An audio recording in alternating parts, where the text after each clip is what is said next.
ರಾಜ್ಯದಲ್ಲಿ ಬರದ ಛಾಯೆ ಉಂಟಾಗಿದೆ. ಮುಂಗಾರು ಕೈ ಕೊಟ್ಟಿದೆ. ಒಂದ್ ಕಡೆಗೆ ಬರ ಇರೋದ್ರಿಂದ ಮತ್ತೊಂದ್ ಕಡೆಗೆ ರೈತರು ಆತ್ಮಹತ್ಯೆ ಮಾಡ್ಕೊಂತಿರುವಂತದ್ದು ಜಾಸ್ತಿ ಆಗ್ತಾ ಇದೆ. ಸದ್ಯ ಮಂಡ್ಯದಲ್ಲಿ ಸಾಲಬಾಧೆ ತಾಳಲಾರದೆ ರೈತರು ಸರಣಿ ಸಾವನ್ನ ಮಾಡ್ತಿರುವಂತದ್ದು. ಸದ್ಯ ಸಾಲ ಮನ್ನಾ ಹಾಗೂ ಪರಿಹಾರಕ್ಕಾಗಿ ಒತ್ತಾಯಿಸಿ ಈಗ ಮಂಡ್ಯದಲ್ಲಿ ಪ್ರೊಟೆಸ್ಟ್ ಅನ್ನು ಕೂಡ ಮಾಡಲಾಗ್ತಿದೆ.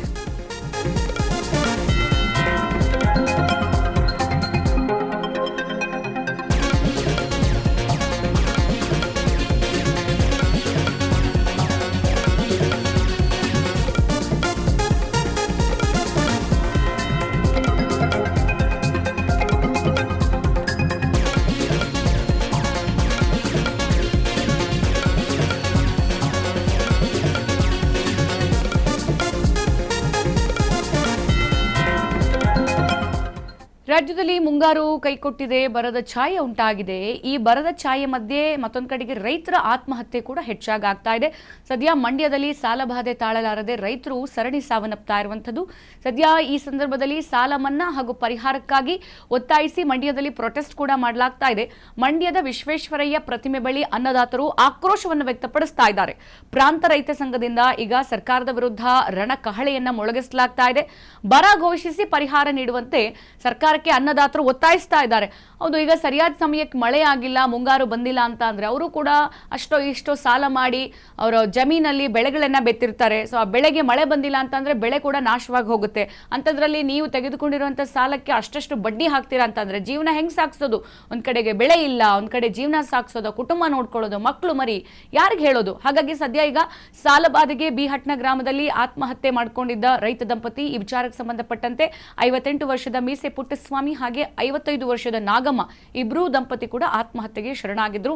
ಪಾಂಡವಪುರದ ಬೆಟ್ಟಹಳ್ಳಿ ಮಂಜುನಾಥ್ ಹಾಗೆ ಕೆಆರ್ಪೇಟೆಯಲ್ಲಿ ರೈತ ಕೂಡ ಆತ್ಮಹತ್ಯೆ ಮಾಡ್ಕೊಂಡಿದ್ದಾರೆ. ಇಲ್ಲಿ ಮೃತ ರೈತ ಕುಟುಂಬಕ್ಕೆ ತಲಾ 25 ಲಕ್ಷ ರೂಪಾಯಿ ಪರಿಹಾರ ನೀಡೋಕೆ ಈಗ ಮಂಡ್ಯದಲ್ಲಿ ರೈತರು ಆಗ್ರಹ ಮಾಡ್ತಾ ಇರುವಂತದ್ದು. ಕಾರ್ಪೊರೇಟ್ ಕಂಪನಿಗಳ ಸಾಲ ಮನ್ನಾ ಮಾಡುವಂತಹ ಬಗ್ಗೆ ಈಗ ಕೇಂದ್ರ ಸರ್ಕಾರ ರೈತರ ಸಾಲ ಮನ್ನಾ ಮಾಡಬೇಕು ಅಂತ ಹೇಳಿ ಮತ್ತೊಂದು ಕಡೆಗೆ ಬೆಂಬಲ ಬೆಲೆ ನೀಡಿದ್ರೆ ಈ ತರಹದ ರೈತ ಆತ್ಮಹತ್ಯೆಗಳು ನಿಲ್ಲುತ್ತವೆ ಅಂತಲೂ ಹೇಳಿ ಈ ಒಂದು ಪ್ರೊಟೆಸ್ಟ್ ನಲ್ಲಿ ಹೇಳಿಕೆ ಕೊಡಲಾಗ್ತಾ ಇದೆ.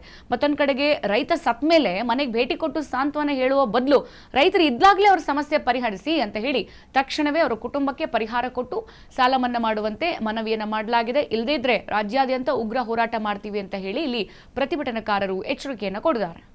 ಮಂಡ್ಯ ಜಿಲ್ಲೆ ನೋಡವರ ಕಣ್ಣಿಗೆ ಒಂದು ಸಮೃದ್ಧವಾದಂಥ ಜಿಲ್ಲೆ ಅಂತಕ್ಕಂಥ ಒಂದು ಹೆಸರನ್ನು ಮಾತ್ರ ಪಡೆದಿದೆ.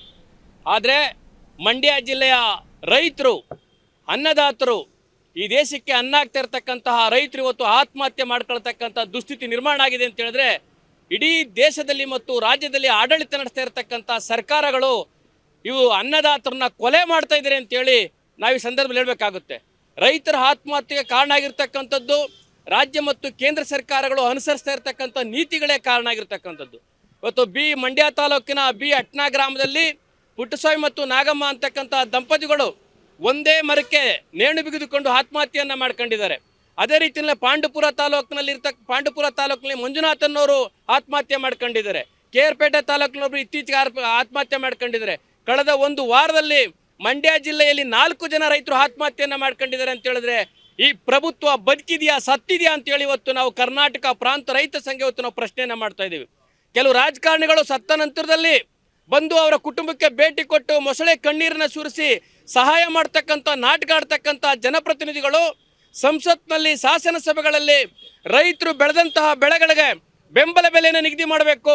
ಡಾಕ್ಟರ್ ಸ್ವಾಮಿನಾಥನ್ ರವರ ಆಯೋಗದ ಪ್ರಕಾರವಾಗಿ C2+50% ರೀತಿಯಲ್ಲಿ ಬೆಂಬಲ ಬೆಲೆಯನ್ನು ನಿಗದಿ ಮಾಡಿ ಅದನ್ನು ಕಾಯ್ದೆ ಮಾಡ್ತು ಅಂತಂದ್ರೆ ಇವತ್ತು ರೈತರ ಆತ್ಮಹತ್ಯೆಯನ್ನು ತಡೆಗಟ್ಟಲಿಕ್ಕೆ ಸಾಧ್ಯತೆ ಆಗ್ತಾ ಇತ್ತು.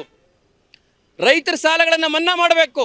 ಕಾರ್ಪೊರೇಟ್ ಕಂಪನಿಗಳಿಗೆ 16,35,000 ಕೋಟಿ ಸಾಲ ಮನ್ನಾ ಮಾಡ್ತಕ್ಕಂಥ ಕೇಂದ್ರ ಸರ್ಕಾರ ರೈತರ ಸಾಲ ಮನ್ನಾ ಮಾಡ್ತಾ ಇಲ್ಲ. ಕೇರಳದಲ್ಲಿ ಎಡರಂಗ ಸರ್ಕಾರ ಋಣಮುಕ್ತ ಕಾಯ್ದೆಯನ್ನು ಜಾರಿಗೊಳಿಸಿ ಖಾಸಗಿ ಸಾಲಗಳು ಸೇರಿದಂತೆ ಸಾಲಗಳನ್ನು ತೀರಿಸಿರ್ತಕ್ಕಂಥ ಉದಾಹರಣೆ ಇದೆ. ಆ ನಿಟ್ಟಿನಲ್ಲಿ ಇಲ್ಲಿರ್ತಕ್ಕಂಥ ಸರ್ಕಾರಗಳನ್ನು ಕೇಂದ್ರ ಮತ್ತು ರಾಜ್ಯ ಸರ್ಕಾರಗಳು ಆ ಹೊಣೆಗಾರಿಕೆಯನ್ನು ಹೊರಬೇಕು ಅಂತೇಳಿ ನಾವು ಕರ್ನಾಟಕ ಪ್ರಾಂತ ರೈತ ಸಂಘ ಒತ್ತಾಯ ಮಾಡ್ತಾ ಇದ್ದೀವಿ. ತಲಾ 25 ಲಕ್ಷ ಪರಿಹಾರ ಕೊಡಬೇಕು. ರೈತರು ಬೆಳೆದಂಥ ಬೆಳೆಗಳಿಗೆ ಬೆಂಬಲ ಬೆಲೆ ನಿಗದಿ ಮಾಡಬೇಕು. ಋಣಮುಕ್ತ ಕಾಯ್ದೆಯನ್ನು ಜಾರಿಗೊಳಿಸಬೇಕು. ಸತ್ತಂತೆ ಬದುಕ್ತಾ ಇರ್ತಕ್ಕಂಥ ರೈತರನ್ನ ಉಳಿಸ್ತಕ್ಕಂತಹ ಪ್ರಯತ್ನಗಳನ್ನು ಮಾಡಬೇಕು ಅಂತೇಳಿ ಈ ದಿನ ನಾವು ಮಂಡ್ಯ DC ಕಚೇರಿ ಮುಂದೆ ನಾವು ಕರ್ನಾಟಕ ಪ್ರಾಂತ ರೈತ ಸಂಘ ಪ್ರತಿಭಟನೆಯನ್ನು ಮಾಡಿ ಮನವಿಯನ್ನು ಕೊಡ್ತಾ ಇದ್ದೀವಿ. ಇದು ಬರೀ ಸಾಂಕೇತಿಕ ಪ್ರತಿಭಟನೆ ಅಷ್ಟೇ.